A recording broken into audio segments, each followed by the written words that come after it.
President-elect Donald Trump's victory, many in the media issuing a mea culpa, even the New York Times, the publisher writing in a letter to readers, quote, as we reflect on this week's momentous results and the months of reporting and polling that preceded it, we aim to rededicate ourselves to the fundamental mission of Times journalism. Yeah, right. Good one. Here to weigh in is Fox News contributor, Fox and New York Post columnist, Michael Goodwin. A New York Times alum. Yeah, exactly right. Okay, so the New York Times said, you know what, hey, readers, we kind of blew it on Trump. We didn't realize how popular he was.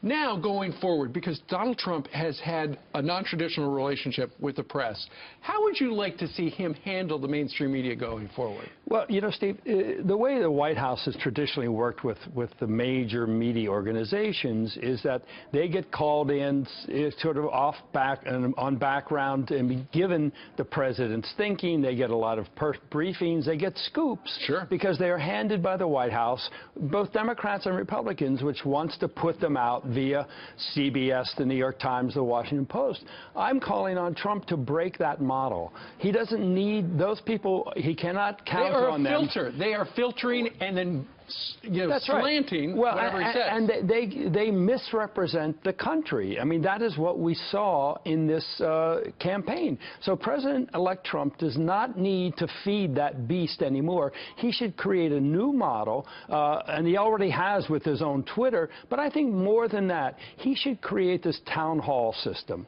where he speaks directly to Americans in small groups and where he can hear from Americans directly. I think, you know, a lot of politicians in Washington say, oh, there's such a bubble, particularly President Obama has said there's a bubble, you have to get out of Washington. But the truth is, when President Obama left Washington, he did not leave the bubble. He rarely met with anybody other than large crowds where he gave a speech, or small donor groups, or friendly journalists. Donald Trump needs to stay close to the people who elected him, but also to broaden that appeal, talk to all Americans in settings where he can hear from them. He's not going to release his Twitter feed. He's going to continue to tell people how he feels. But I